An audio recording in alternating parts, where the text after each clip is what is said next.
Une clé puissante pour arrêter, pour stopper, pour lutter contre la procrastination, c'est d'agir promptement, d'agir vite. Dieu prend plaisir quand il te donne une instruction et que tu ne mets pas 10 ans pour obéir et que tu agis promptement. Pourquoi? Parce que l'obéissance différée, c'est de la désobéissance. Et la procrastination veut te pousser à différer. Quand tu dis je fais now, il te dit non, attends un peu. Parce qu'elle sait que dès que tu diffères, Dieu ne prend plus plaisir. Ça me fait penser à l'exemple de Maman Maud. Maman Maud, c'est incroyable, tu es toujours choquée. Même vous êtes en réunion. Vous dites, il faut qu'on mette ça en place. On va appeler le frère Jérôme pour lui dire de mettre ça en place. Toi, tu notes ça sur ta to-do list. Elle a déjà pris son téléphone. Jérôme, est-ce que tu peux mettre... J'ai dit, mais même quand elle te demande de faire quelque chose, elle te dit, il faut mettre ça en place à la communication. Tu dis, ok maman, qui s'en occupe? C'est la sœur Géraldine.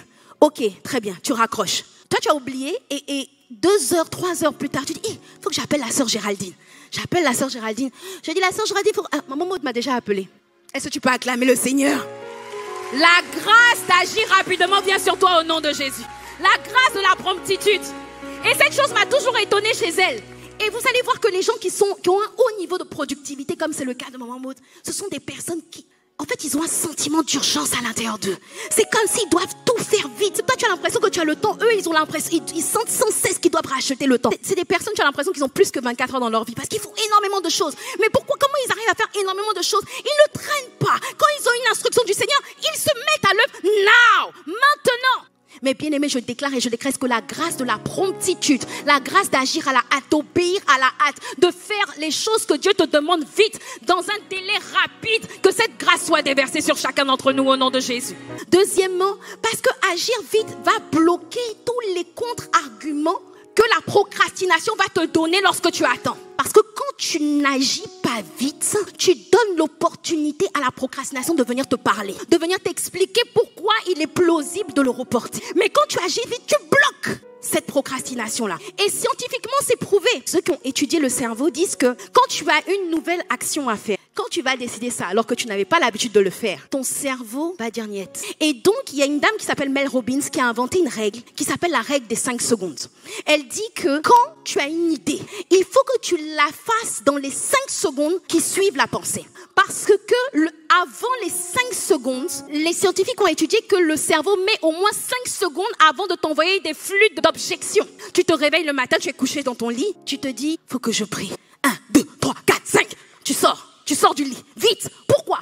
Passer les 5 secondes. Non, mais t'es fatigué. Non, mais tu peux remettre un peu. Qui fait sa snooze sur le réveil? Mais encore un peu. Bien aimé. Ne laisse pas les arguments d'assoupissement te parler. Dès que tu te réveilles, tu dis, c'est la journée que le Seigneur a faite. Je sors vite de mon lit. Je vais prier. Alléluia. Par exemple, tu vois quelqu'un dans le métro, tu dis, ça c'est une bonne cible à évangéliser. Et puis au moment où tu te dis ça, tu te dis, bon, je vais lui dire quoi? Je vais l'aborder comme ça. La procrastination vient. Est-ce que tu penses que c'est le moment favorable? Ne devrais-tu pas attendre?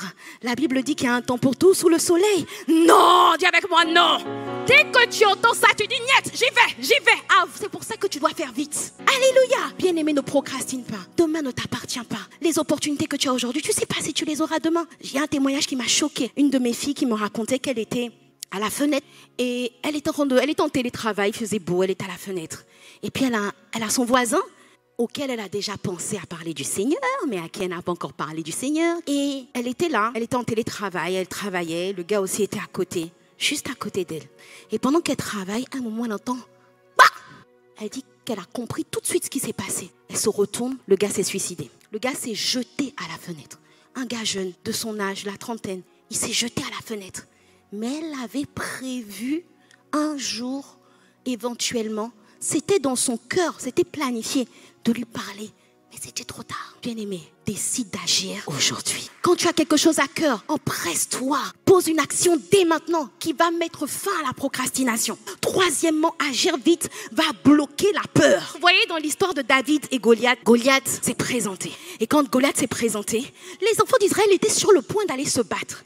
Et Goliath se présente. Goliath dit non, on ne va pas se battre en collectif. On va se battre en individuel. Envoyez-moi quelqu'un de ma taille. Mais la question que je me suis posée hier, j'ai dit, mais qui a autorisé Goliath à être celui qui établit les stratégies de guerre d'Israël? N'est-ce pas Dieu qui était le chef de l'armée d'Israël? Depuis quand c'est Goliath qui doit dire à Israël comment le combat doit s'effectuer? Israël aurait pu dire non, on ne veut pas. On ne fait pas one-to-one, on va fonder tout sur toi et tu vas être renversé au nom de Jésus. Mais qu'est-ce qu'Israël a fait? Ils sont restés là. Ils ont écouté. Ah ouais? Si tu vois comment on te décrit Goliath dans la Bible, il avait telle chose, il avait telle chose. Comment ils savent tout ça? Ils ont contemplé la grandeur, la terreur, Goliath, pendant des jours et des jours. Bon, ce qui m'a choqué, c'est que pendant 40 jours, ils n'ont pas dit c'est bon, moi, Goliath, j'en veux plus. Chaque fois, on te dit qu'Israël, chaque jour, se mettait en ordre de bataille et poussait des cris de guerre. T'imagines une armée tous les jours qui vient? Ils se mettent devant l'ennemi et puis ils disent avant Marc prêt, go porter, ouais! Goliath est sur nos pieds, ouais! Le diable est sur nos pieds, ouais! À l'attaque. Attends un peu. C'est ce qu'ils ont fait. C'était pas 40 jours de préparation, c'était 40 jours de terreur. Et un jour, David est arrivé. David qui a dit, je ne diffère pas, je me hâte, j'agis rapidement. David arrive sur le champ de bataille. On veut lui dire, non, attends, d'abord, il faut qu'on t'explique. Il dit, non, moi, tout ce que je veux savoir, c'est la récompense. On lui donne on lui dit, voilà, le roi va donner sa fille, sa richesse, etc. Ok, très bien.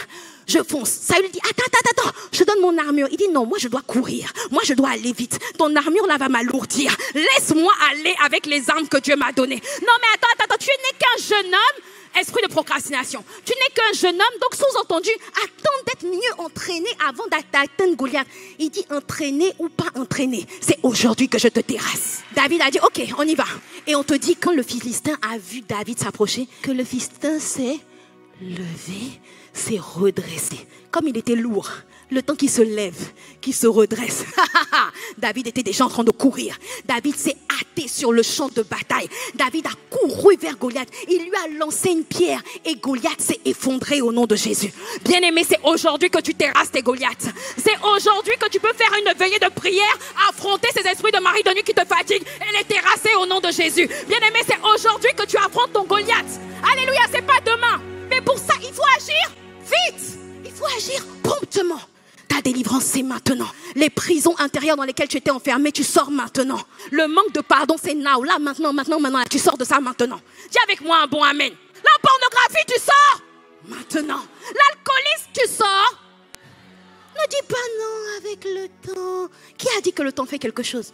Le temps ne fait rien du tout, bien-aimé. Si ce n'est que t'éloigner de ton futur. Mais à chaque fois que tu poses une action, aujourd'hui, peut-être que tu fumais 5 cigarettes, tu dis non, je résiste, tu vas fumer juste une seule cigarette. Demain, tu fais encore un pas. Et à chaque fois que tu marques un pas d'obéissance, Dieu est avec toi. Le ciel t'escorte et tu avances vers ton futur. Tu avances vers la manifestation. Tu avances vers la vraie personne que Dieu t'appelle à être. Dis avec moi un bon amen. La quatrième des choses, c'est que agir vite, promptement, va te permettre de vivre une accélération de tes visitations divines et de tes rencontres divines. Parce qu'à chaque fois, comme il a dit l'apôtre Ivan, c'est que la procrastination est le dernier bastion avant l'abondance. Quand tu obéis, c'est la pêche miraculeuse. Quand tu obéis, c'est le centuple. Quand tu obéis, il y a toujours des gratifications divines. Même si tu ne vois pas le lien de cause à effet. Mais en quoi le fait de parler à quelqu'un dans la rue va faire que je vais avoir mon CDI bien-aimé? Celui, la Bible dit, dès le matin, sème la semence. Car tu ne sais pas comment Dieu forme l'enfant dans le sein de sa mère. Tu ne sais pas comment Dieu fait croître ta semence. Bien-aimé, le Dieu qui fait en sorte qu'un petit spermatozoïde peut féconder une ovule. Et puis après, 9 fois plus tard, c'est un enfant. Ce même Dieu l'a dit, sème ta semence, évangélise, parle de moi, encourage et tu vas voir, je vais t'apporter des maisons au centuple, je vais t'apporter sans que tu aies fait des investissements immobiliers, tu vas voir les gratifications qui vont arriver. Dis avec moi un bon amen, ne raisonne pas, obéis. Et on voit dans la Bible, il y a une personne qui n'a pas agi promptement, c'est le malade autour de la piscine de Bethesda, qui était là depuis 38 ans. Cet homme était atteint de ce qu'on appelle une procrastination aiguë. Il avait un retard de 38 ans. 38 ans, je ne sais pas si tu sais ce que c'est. 38 ans, c'est 38 multiplié par 365 jours. Ça fait plus de 13 000 jours. Donc, cet homme vient près de la piscine de Bethesda. Et alors qu'il est autour de la piscine de Bethesda, on te dit que chaque jour, il y avait un ange, régulièrement, il y avait un ange qui descendait dans la piscine. Et que cet ange agitait l'eau. Et que quand l'ange agitait l'eau, il fallait se dépêcher d'aller dans l'eau. Je t'ai dit que Dieu prend plaisir à ceux qui agissent promptement. Et on te dit que c'est celui qui arrivait dans l'eau le premier qui était visité, qui était guéri, quelle que soit ta maladie. Si tu arrives à rentrer dans l'eau en premier, tu es guéri. Et voilà cet homme qui depuis 38 ans est là. Et dans le livre sur les 10 handicaps, l'apôtre Ivan raconte que cet homme était vraiment un homme qui était béni. Il te dit que cet homme était à Jérusalem. Et Jérusalem signifie la paix. Cet homme était près de la porte des brebis. Et près de la porte des brebis, c'est un symbole du salut. Cet homme était à la piscine de Bethesda, qui signifie miséricorde. Cet homme était à une piscine qui était entourée de 5 portiques. Et 5, c'est le chiffre de la grâce. Donc cet homme était entouré de la paix, du salut, de la miséricorde, de la grâce. Mais pendant 38 ans, il était toujours malade. Et quand on vient lui demander, est-ce que tu veux être guéri? On ne lui a pas demandé pourquoi tu n'es pas guéri. Est-ce que tu veux être guéri? Il dit, c'est parce que je n'ai personne pour me jeter dans l'eau. Bien aimé, il avait un recours à ce qu'on appelle une excuse. Parce que cet homme n'avait pas cessé de croire que Dieu pouvait le guérir. Il venait quand même, comme beaucoup de personnes qui vont continuer de venir. Et c'est très bien. Tu viens tout le temps au temps de prière. Tu viens tout le temps aux enseignements. Mais en fait, tu es convaincu que tu n'es pas guéri, ou que tu n'es pas libéré, ou que tu n'es pas transformé parce qu'on ne t'a pas aidé. Parce que les malédictions générationnelles sont trop fortes dans ta vie. Mais bien aimé, refuse cela. Tu as tout ce qu'il te faut pour être guéri, libéré, délivré, transformé. Il y a de nombreux témoins ici qui peuvent attester que tu as tout. Tu as le mouvement du Saint-Esprit. Le Saint-Esprit se meut sans cesse dans cette église, à travers les enseignements, à travers les temps de prière, à travers les veillées qu'on a. Tu as les formations. Tu as ce livre Sortir des prisons intérieures. Tu ne dois pas juste le lire, tu dois le manger. Tu dois le manger jusqu'à ce que ça devienne une réalité concrète dans ta vie. Bien aimé, tu as tout ce qu'il te faut. Refuse de dire qu'il y a quelque chose qui te manque, qui fait que tu n'es pas guéri. Parce qu'au lieu de voir ce que tu as, tu vois le peu qui te manque. Tu ne vois pas la grâce qui t'entoure. Tu ne vois pas la faveur qui t'entoure. Tu ne vois pas tout ce qui est disposé pour toi. Et tu es focalisé sur ce qui ne va pas. Bien aimé, tu ne dois pas rater ta visitation. Ta visitation, c'est maintenant. C'est dans cette saison et il ne te manque absolument rien. Refuse d'être comme cet homme. Parce que quand tu es en retard, ta visitation aussi sera en retard. Tu dis, Seigneur, pourquoi ça tarde? Check un peu tout ce que Dieu t'a demandé de faire et qui n'est pas encore fait. Quand tu vas appuyer sur le bouton obéir now, tu vas avoir le colis divin descendre now. Dis avec moi un bon amen. Je te donne un autre exemple d'une femme qui, elle a fait preuve de ce qu'on appelle l'empressement ou l'obéissance rapide. C'est la femme sunamite. C'est une femme, elle avait accueilli Élisée. Et régulièrement, elle voyait Élisée passer dans sa ville. Et un jour, elle a eu à cœur, comme beaucoup de choses que toi et moi, nous avons à cœur. Elle a dit, il y a quelque chose qui ne va pas dans la vie de cet homme de Dieu. Parce que bien aimé, ce qui te dérange, ce qui te met en colère dans la maison de Dieu, révèle ce que tu es appelé à corriger. Et donc cette femme voit qu'il y a quelque chose qui ne va pas dans la vie de l'homme de Dieu. Elle dit non, comment cet homme oint peut passer à Sunem tout le temps et ne pas avoir de maison? Et elle n'a pas juste eu cette pensée, elle a agi rapidement. Et elle va construire une chambre haute à Élisée rapidement. Comment je sais que c'était rapide? Parce que Élisée va lui dire, tu as montré de l'empressement à nous faire du bien. Et c'est la première des choses que Élisée lui dit, comme si Dieu, cet empressement, cette obéissance qui n'a pas été différée, cet empressement a particulièrement touché le cœur de Dieu. Et voilà que cette femme n'avait pas d'enfant. Cette femme n'a à aucun moment, elle ne s'est pas dit, hi, Élisée, le grand homme de Dieu, passe dans ma ville. Aujourd'hui, c'est aujourd'hui, je vais avoir l'enfant. Je vais avoir l'enfant. Je vais aller me positionner au premier rang. Je vais lui demander que je dois être guérie aujourd'hui. Elle n'a pas fait ça. Dis avec moi, elle n'a pas fait ça.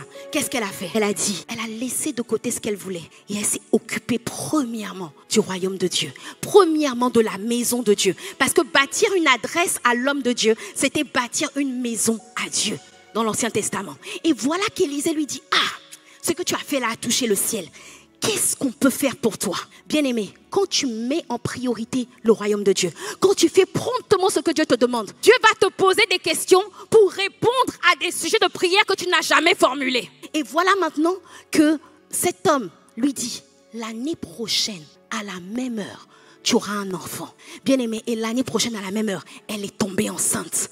Qu'est-ce qui s'est passé? Cette femme n'a pas jeûné et prié pour tomber enceinte. Elle s'est occupée du royaume de Dieu. Et Dieu est venu lui poser une question. Dieu est venu exaucer une prière qu'elle n'a jamais faite. Son obéissance a parlé à sa place. Son empressement a parlé à sa place. Même quand tu te tais, ton empressement parle à ta place. Même quand tu te tais, ton obéissance spontanée parle à ta place. Même quand tu te tais, les œuvres que tu fais pour le Seigneur parlent à ta place. Bien-aimé, je prie que tu multiplies les œuvres. Je prie que tu sois quelqu'un qui a de l'empressement, afin que, bien-aimé, afin que même quand tu n'as pas prié, des exaucements rapides et en cascade viennent sur ta vie au nom de Jésus. Dis avec moi un bon amen.